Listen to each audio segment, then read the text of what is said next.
The battles that took place on the Russian front during World War II were amongst the most ferocious and destructive engagements ever fought. Between 1941 and 1945, Nazi Germany and Soviet Russia pitched themselves against each other in an ideological war that would see millions of soldiers and civilians die in the quest for dominance. One of these titanic battles took place in the little-known town of Kursk, situated near Kharkov. In the Great Offensive, which was given the German codename of Citadel, the might of Hitler's new generation of panzers was thrown against the tide of Russian tanks. The outcome of this battle would be instrumental in deciding the outcome of the war. It was high noon on the Eastern Front.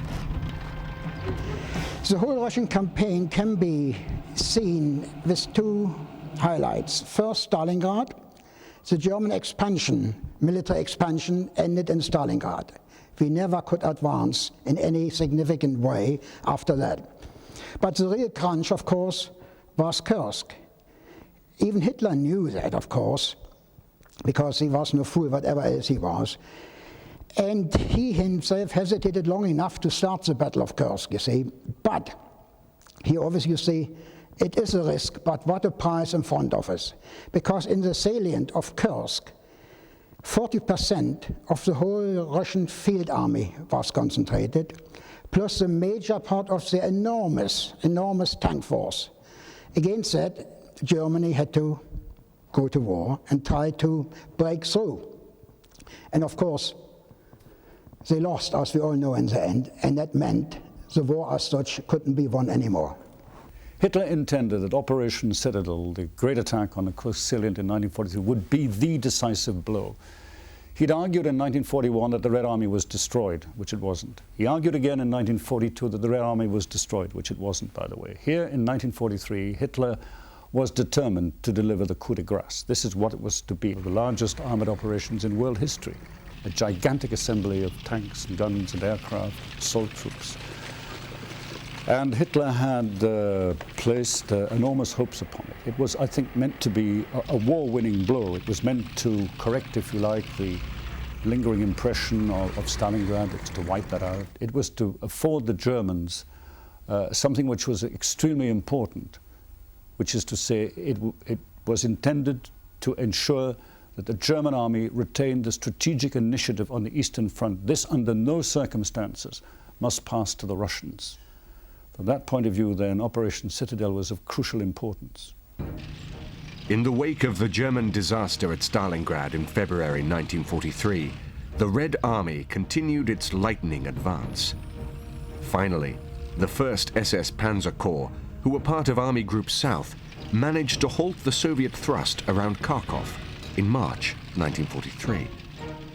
To the north, the hard-pushed Army Group Center had also managed to stall the Russian advance around the region of Orel. Together, these two German army groups were just about managing to hold the Russian attacks. However, between their positions was a huge Russian bulge, or salient. The Kursk Salient in 1943, really, in terms of extent, it was rather like taking a sizable slice of Wales, which is considerable area, by the way. And it really was configured, as all salients are. It was a large arrow, really, sticking right into the German center. You had the northern face and the southern face, and across it you had the town of Kursk, of course, at the center of this. And the Russians, the Soviet command, for the first time decided to fight a major, sustained, deliberate defensive battle. Hitler ordered that this salient was to be cut off and the Soviet forces inside destroyed.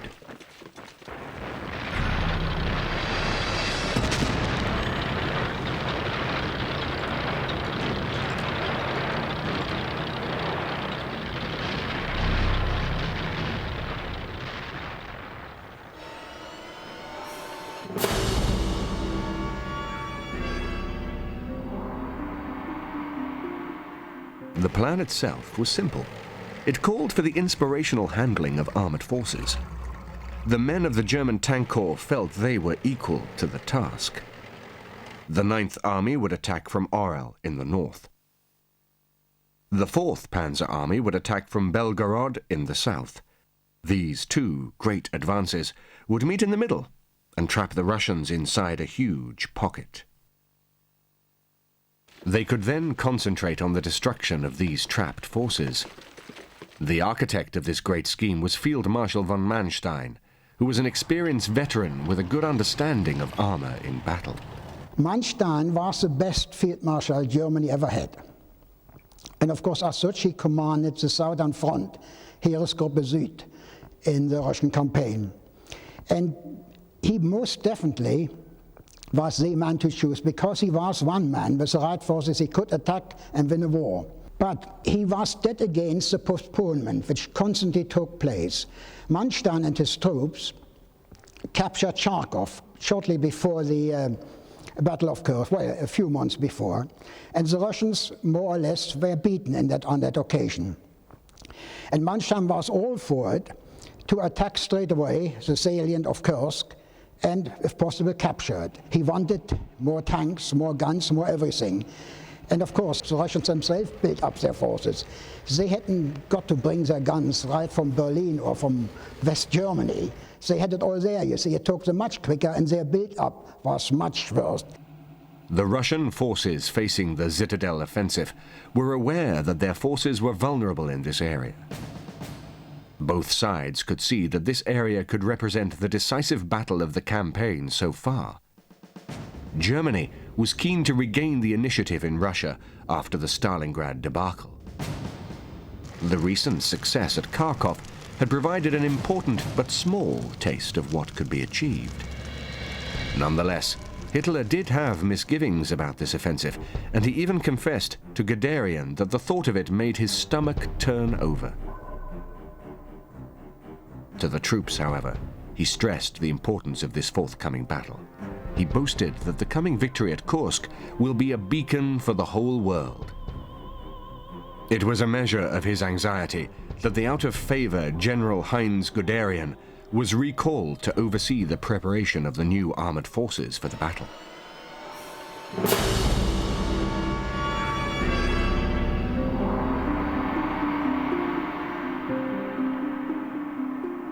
This is the Panzer Mark III. A tank like this was adequate for the battles that were being fought in the Western Desert, where it was meeting British armour, which by that stage was frequently inferior.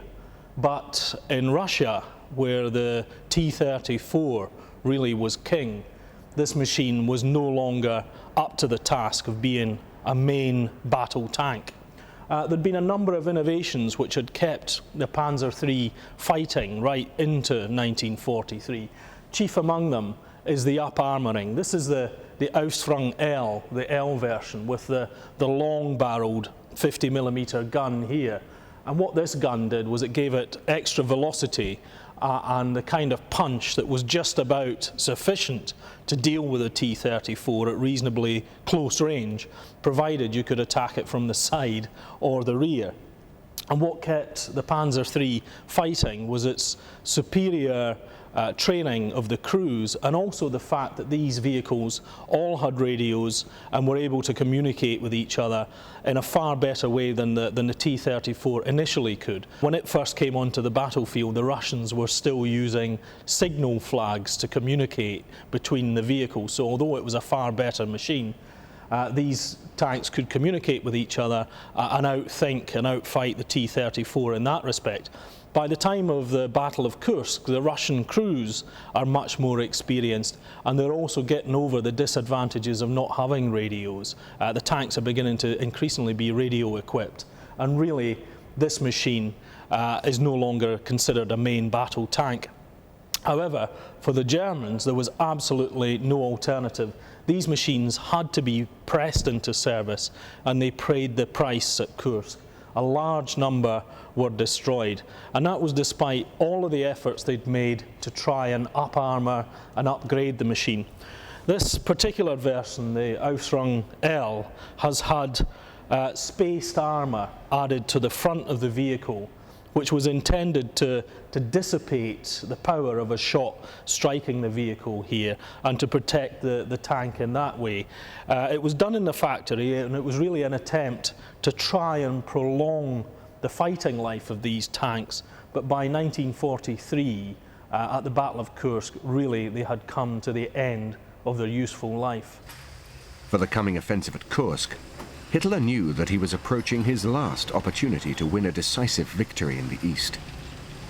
For that reason, he ordered the deployment of some of the latest designs in German tanks, even though some of them had not been properly tested and teething problems were still very much in existence.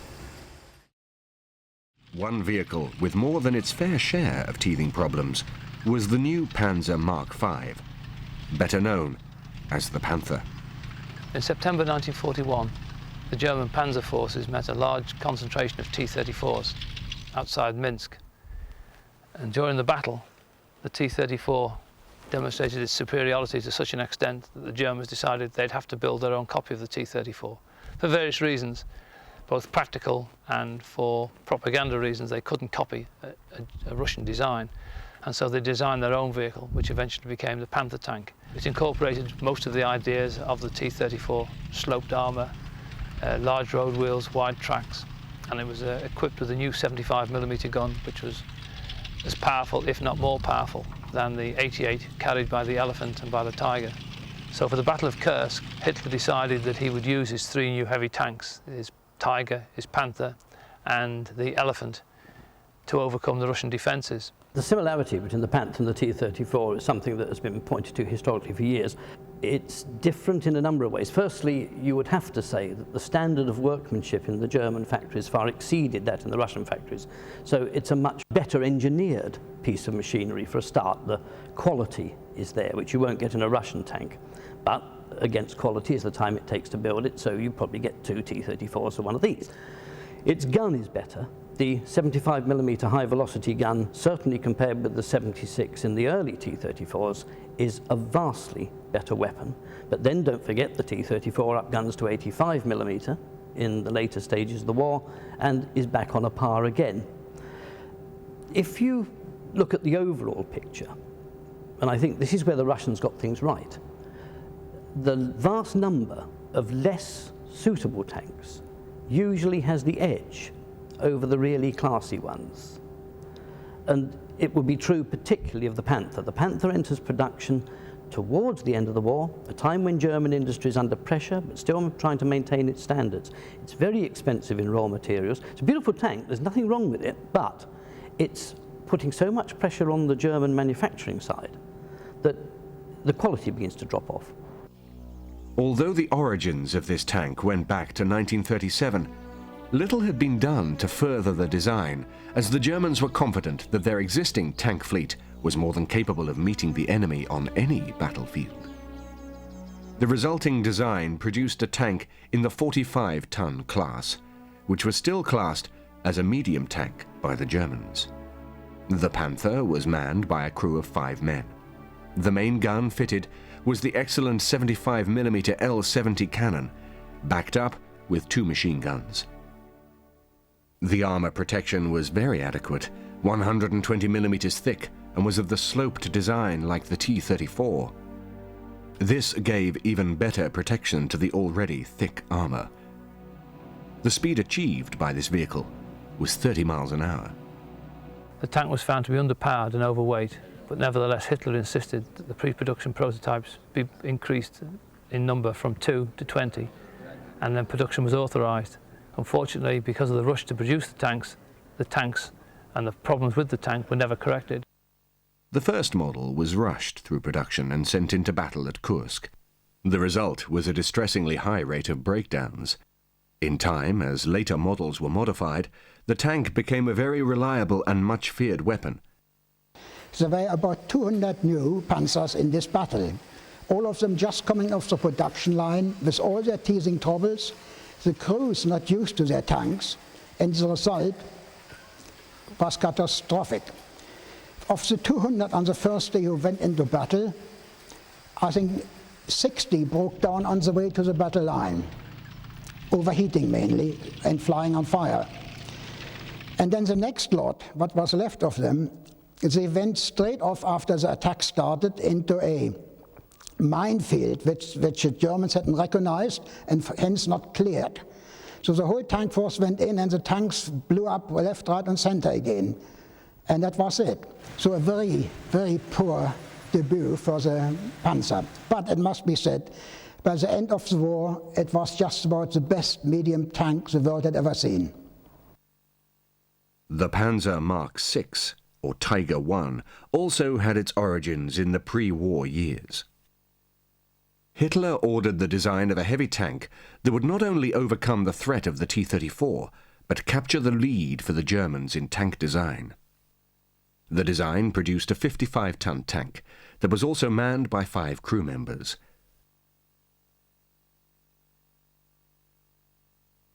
The crew of a Tiger consisted of the commander, who was in charge of the vehicle and selected targets.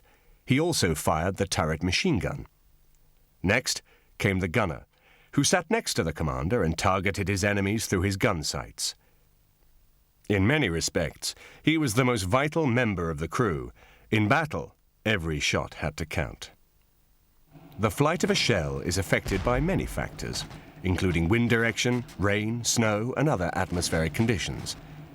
The gunner had to gauge the range to the target, allow for any climatic factors, and compensate for the speed of any moving targets which were more difficult to hit. One miss could allow an enemy tank to get in the first vital shot, which spelled death in the tense tank duels of World War II. Positioned on the opposite side of the turret from the gunner was the loader. He did the heavy manual work of loading the gun. After each engagement, he also had the laborious job of emptying the shell cases and restocking the tank with the cumbersome rounds for the main gun. Inside the hull, towards the front of the vehicle, sat the driver. On his right was the radio operator, who fulfilled the vital communications function. He also manned the hull machine gun. The main gun was the 88mm L-56 gun that first saw use as an anti-aircraft weapon. This gun was extremely potent and was capable of defeating any tank that it came up against, and often at ranges of up to 2,000 meters. The main armament was backed up with 2 machine guns. This is the bow machine gun. It was operated by the radio operator, who was down here in the hull. So in addition to his communication jobs, he had to man a machine gun. Now, machine guns are notorious for jamming, so it wasn't a simple task. It had to be reloaded by one man, all jams had to be cleared, and at the same time, he was trying to stay in communication with all the other tanks in the battalion and relay messages to his commander and take messages from his commander and pass them on. The huge weight of the Tiger and its rush development both posed problems for its crews. This is the driver's viewing slit. As you can see, it's not particularly a big area, but for an armoured vehicle there is a real danger that a shell could come flying in here. So in action, this metal visor was lowered and the driver had to rely on a periscope which exited from these 2 little visors in the front of the tank. One of the good features of the Tiger were these wide tracks. Now, it had those for 2 reasons. First of all, the vehicle was so heavy at 56 tons that you need something to spread the weight and lower the surface area.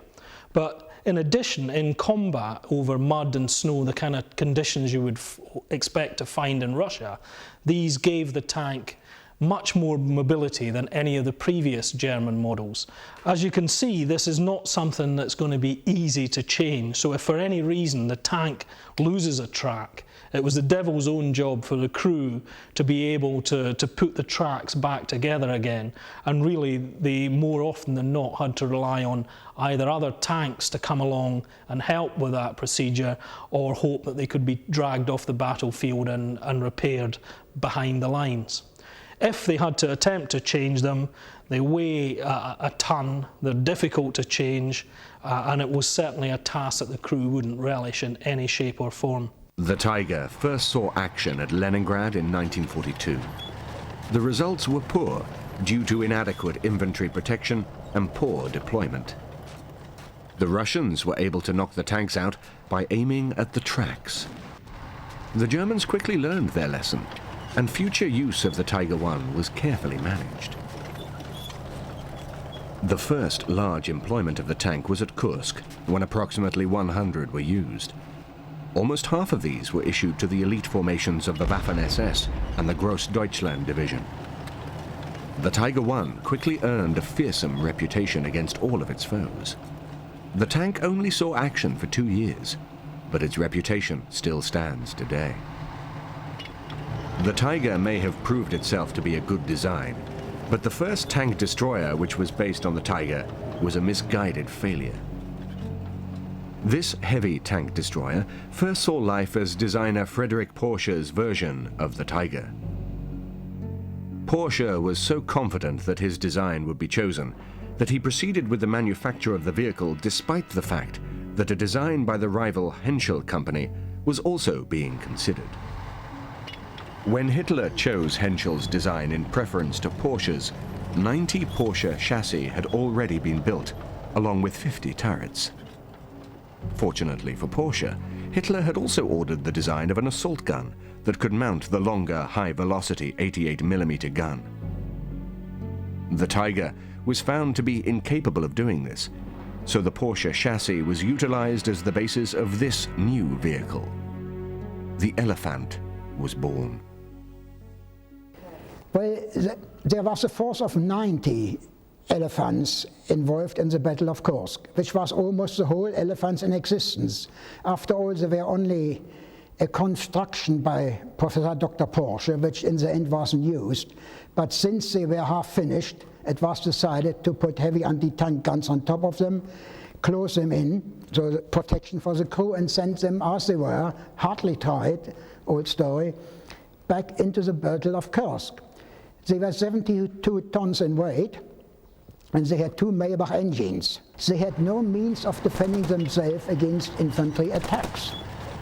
And the Russians soon got used to that. You see, they let the tanks go through, came out of their foxholes and just jumped onto the tanks and knocked them out.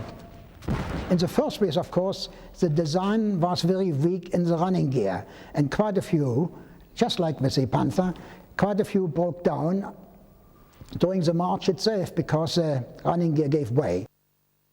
These flaws helped to ensure that this new weapon was a failure at Kursk.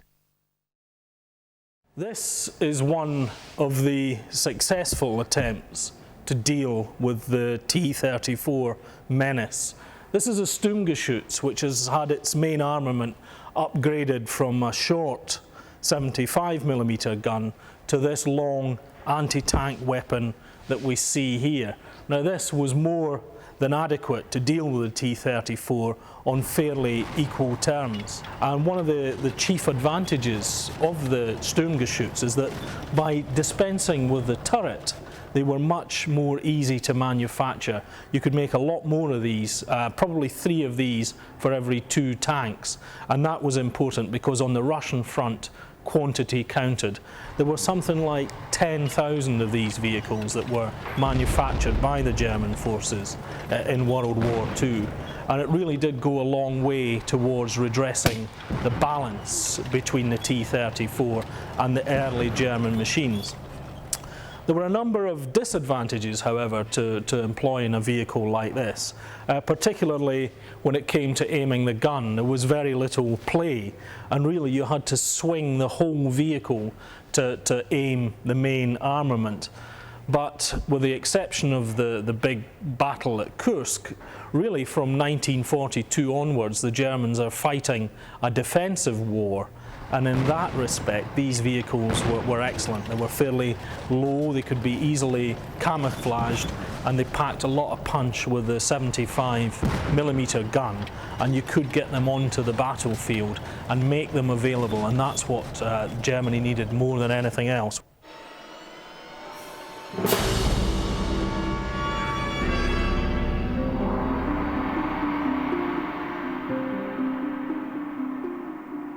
Although the orders for the preparation of this attack were issued in April, The actual attack did not take place until 3 months later, in July.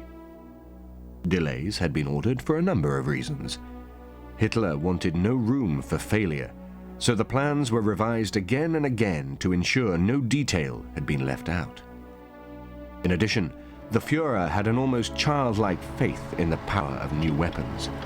He believed that the new generation of panzers would win the war, and he wanted the new Panthers and Elephants to be used in the battle.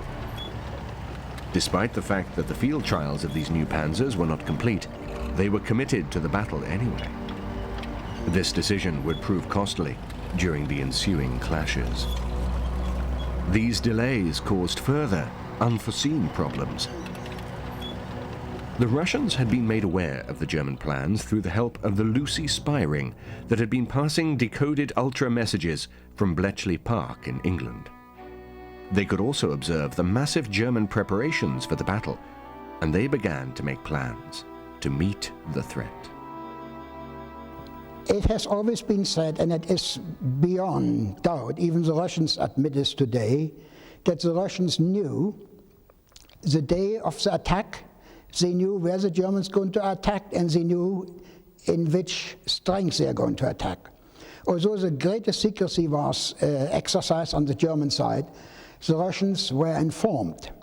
Well, it seems to be assumed that a certain spy ring in Switzerland, a fellow by the name of Rössler was in charge of that, a Swiss citizen, who had his agents even as close as Hitler's headquarters, who informed him of everything else. This fellow Rössler was working for the Russians, and since he was recruited by the Russians to work for them in Lucerne, in Switzerland, the whole spy ring and his proper code name was Lucy. But there is still a great doubt whether he was alone or even entirely responsible for the betrayal of all these data to the Russians. It is assumed that the Russians had yet another spy in Hitler's headquarters who went under the deck name of Werther. He hasn't been discovered to this day. Nobody knows, at least openly, who he was. And although the Germans knew quite well there was a spy within the headquarters, they never found out who it was.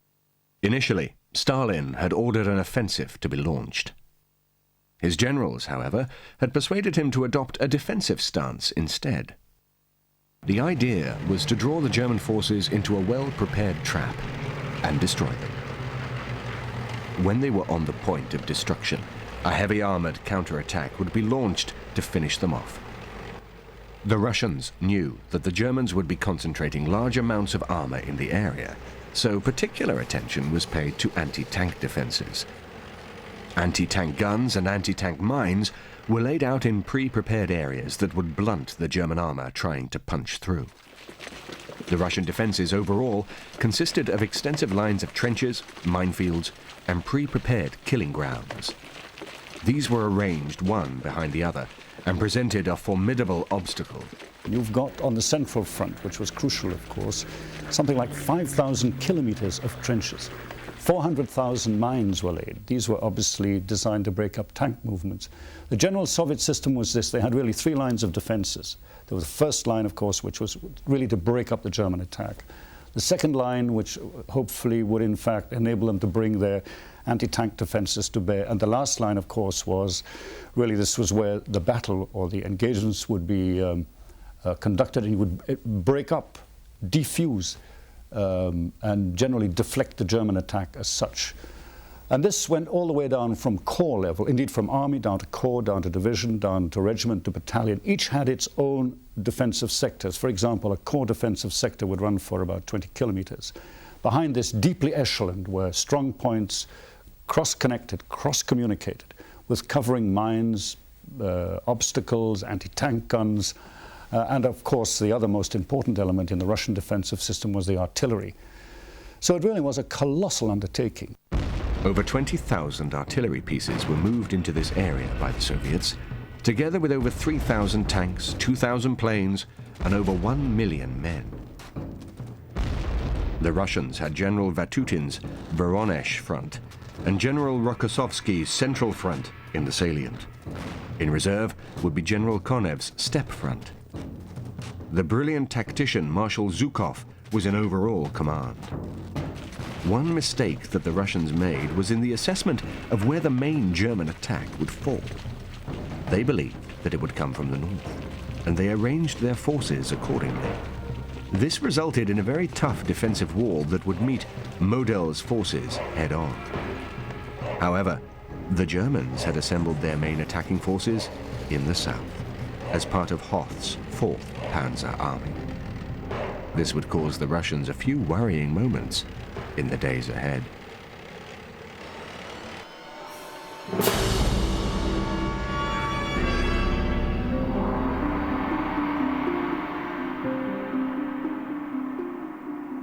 The opening stages of the battle began just before 5 a.m. on the morning of the 5th of July, 1943. Through intelligence sources, the Russians knew when the Germans were going to launch the attack. In a well-planned move, Zhukov ordered the Soviets to launch a preemptive artillery barrage. This strike had the desired result of catching the Germans out in the open during the forming up stage. The ensuing panic and destruction offered a taste of what was to come. To add to the carnage, the Germans now launched their artillery strike. The resulting noise and destruction must have presented a devastating and possibly awe-inspiring sight. Although lasting less than 1 hour in total, this opening phase reached new heights of ferocity. The Russian artillery bombardment delayed the start of the German attack. It did get underway about 2 hours late, with the infantry leading the way. Naturally, with so much at stake, Hitler used the best troops he had. As for the tanks, of course, he used nearly all of them he had, so there's not much to report about them. On the other hand, infantry divisions and such like, there's to mention Großdeutschland, one of the really top army divisions. By that time, I believe it was already an army corps. And on the other hand, the SS Panzer Corps. Again, the 3 SS divisions, Totenkopf, Das Reich, and Leibstandarte itself. And from all these old, well-tried divisions from all over the Eastern Front were drawn. They all had to give up troops, usually the best ones, as mentioned, to stiffen the whole attack as much as possible, rather than use a lot of untrained troops. The 9th Army in the north under Field Marshal Model had 4 panzer divisions to call on: the 2nd, 9th, 18th, and the 20th, plus 3 heavy tank battalions. The heavy tank battalions consisted of the 505th Heavy Tank Battalion, equipped with 30 Tiger, and the 653rd and 654th Heavy Tank Battalions, equipped with a total of 90 of the new Ferdinand heavy tank destroyer. The emphasis of the German attack lay in the south, with General Hoth's 4th Panzer Army and Army Detachment Kempf.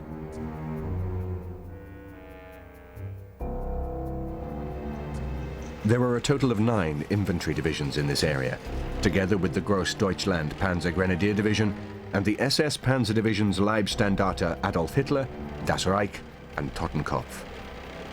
The SS divisions each had a company of 15 Tigers. The Leibstandarte and Das Reich divisions were also equipped with the new Panthers. The crack Großdeutschland division was also equipped with a Tiger company and a number of Panthers. To back this up, the 503rd Heavy Tank Battalion was also allocated to this section, with a further 45 Tigers.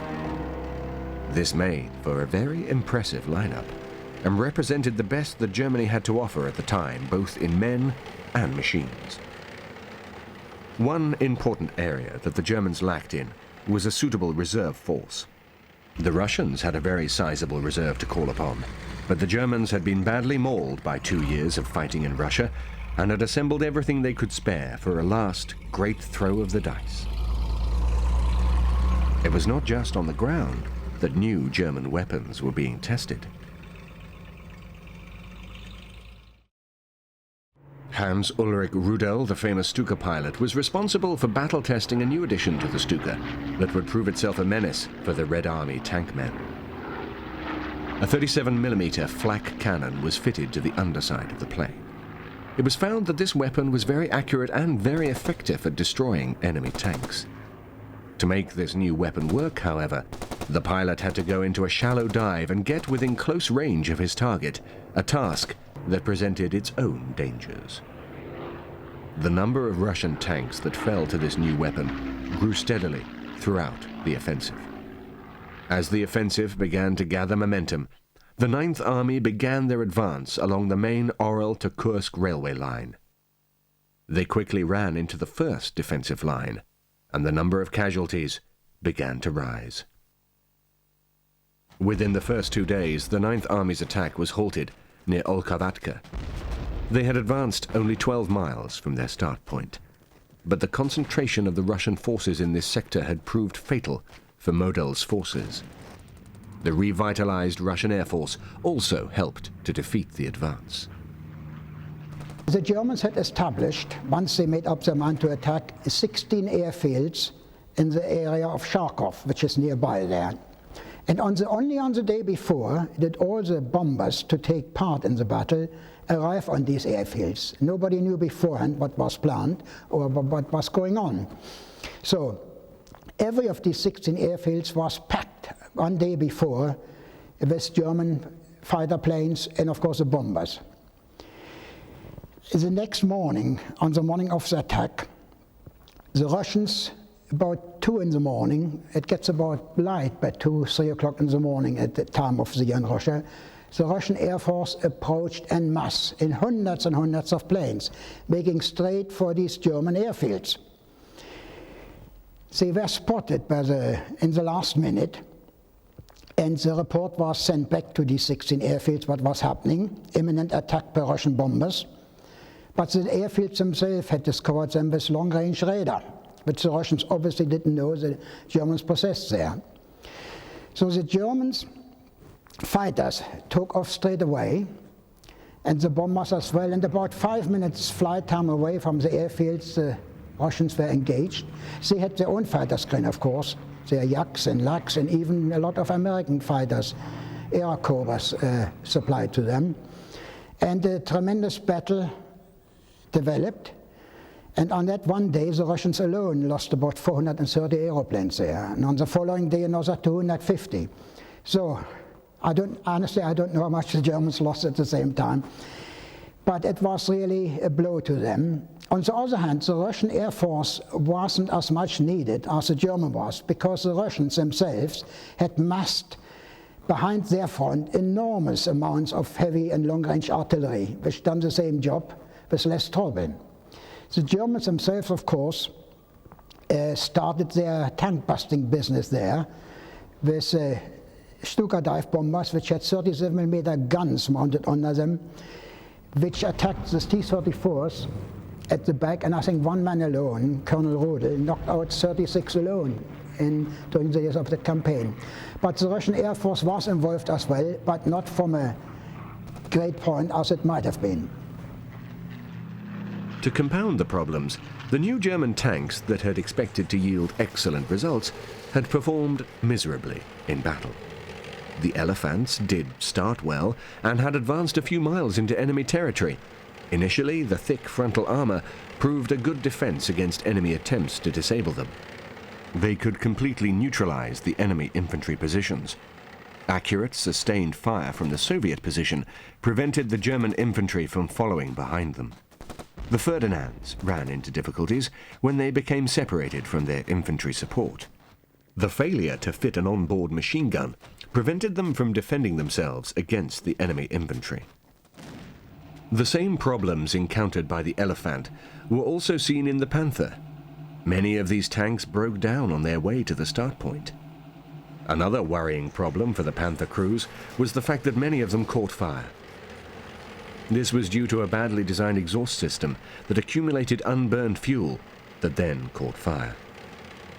The first model of the Panther earned the nickname of Guderian's problem child. Around 200 of these tanks were sent to the Kursk area.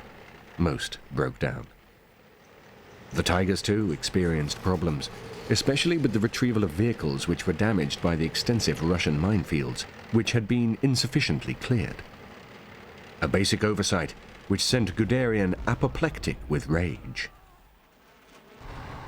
In the south, Hoth's forces got off to a better start. The Tigers were placed at the head of the advance, with the Panthers providing flank cover. The weaker Panzer IIIs and IVs came in behind in what was known as a Panzerkeil, or armored wedge. The Russians had spread out their forces in the south. This helped the Fourth Panzer Army to make relatively good progress. By the end of day one, the Fourth Panzer Army had advanced 15 miles to the town of Prokhorovka. The advance slowed considerably after this, as the Russians poured waves of reserves into this area to meet the threat. As the advance slowed, the emphasis of the attack was shifted northwards. The SS divisions had reached and forced a crossing of the Svel River by the 11th of July, bringing them close to the town of Prokhorovka. They prepared to advance further, as Army Detachment Kempf followed behind about 12 miles from their position. They had two armies attacking, one from the north, which was the 9th Army, and one from the south, under Manstein and Hoos, which was the 4th Panzer Army. And they were supposed to meet roughly in the middle at a town called Oboyan. But as again mentioned earlier on, the Russians knew exactly where the Germans were going to attack, and they could make their own picture as to where they were going to meet. So the town of Oboyan was enormously fortified all around, not just at the town.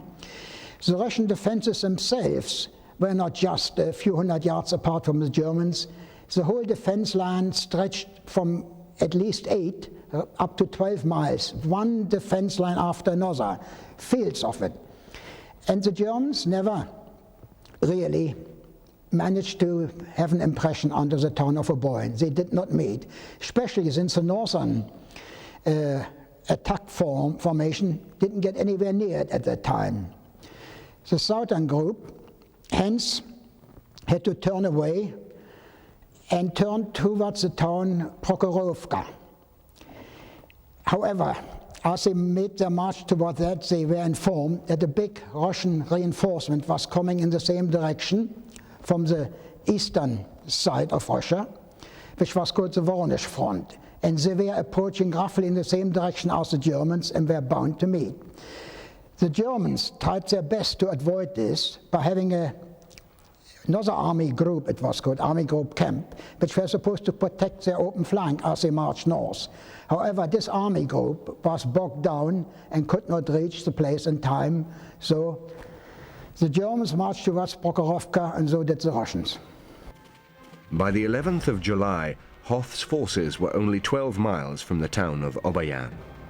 This was where the Russians had centered their defenses for the whole of the southern part of the Kursk Salient, and the Germans knew that this area was a Russian strongpoint. Army Detachment Kempf was fighting to the southeast, towards Razavets. Hoth planned to turn to the east away from Oboyan and destroy the enemy to the south. He could then link with Kempf's forces and force a new path towards Kursk. The town that lay in Hoth's way was Prokhorovka. Success at Prokhorovka was essential to the continuation of the German advance.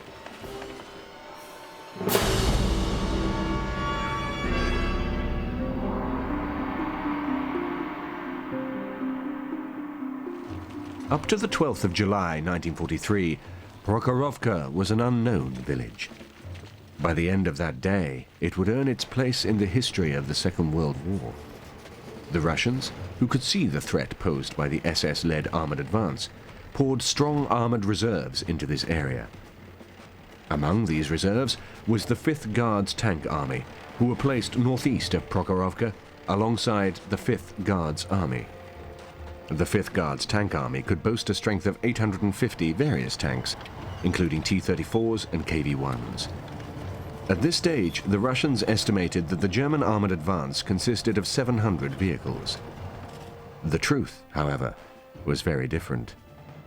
Hoth's SS force had been severely weakened by the advance through the extensive enemy defenses.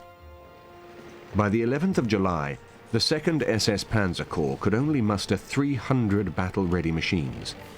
A further 230 German armored vehicles were fighting to their left with the rest of Hoth's forces.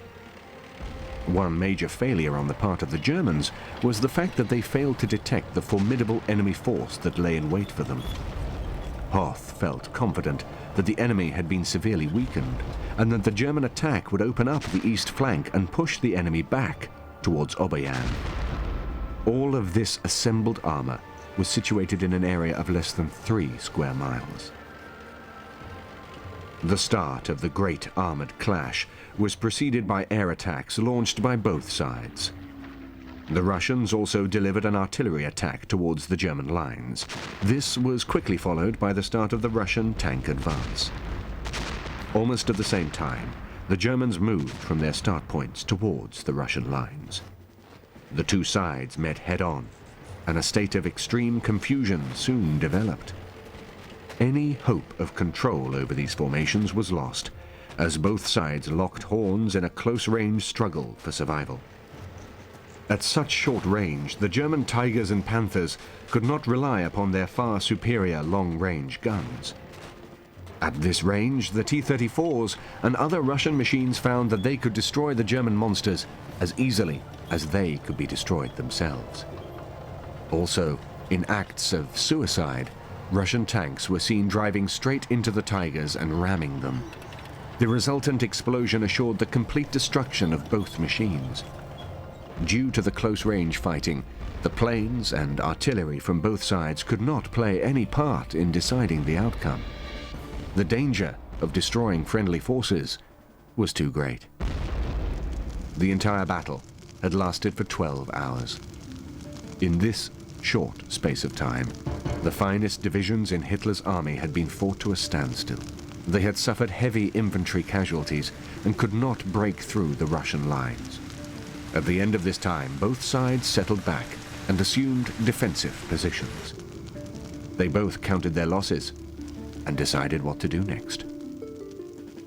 The battle at Prokhorovka had resulted in losses for the Germans, but contrary to popular belief, these losses amounted to no more than 150 armored machines in total. The Germans managed to keep their battle-ready tank numbers at a fairly even number around this period.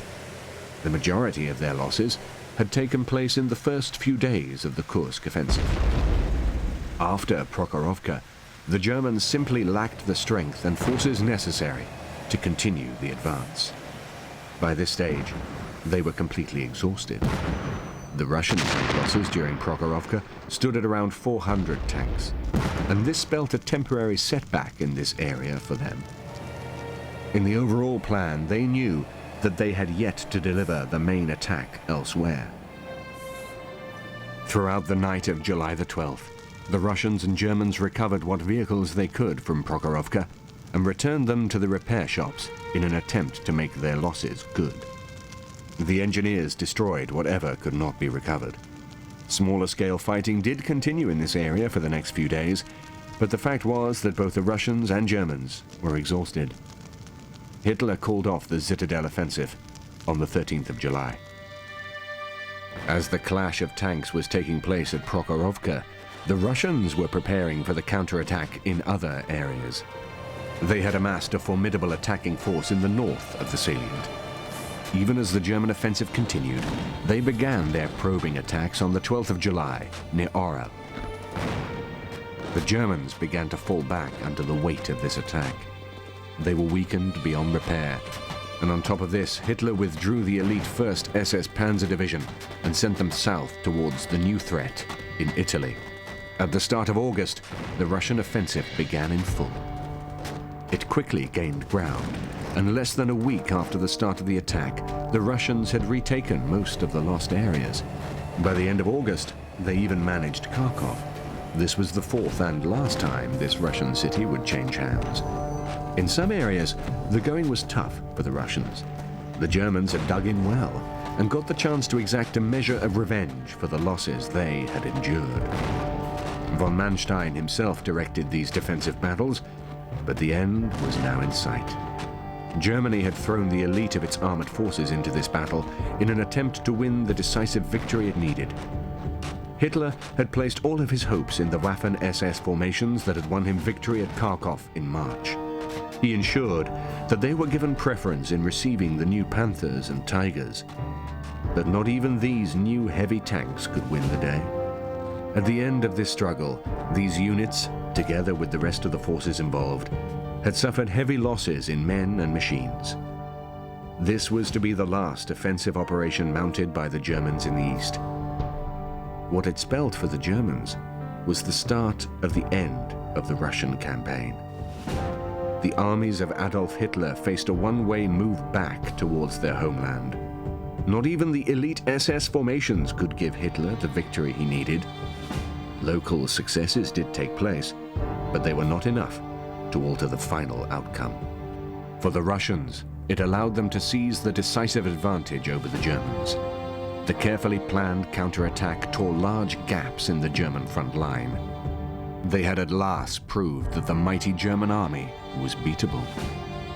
With regard to tanks, sheer numerical superiority overwhelmed the technical superiority of the Panthers and Tigers. This victory did provide a beacon for the whole world. The victory, however, lay not with the forces of Hitler, but with the forces of Stalin.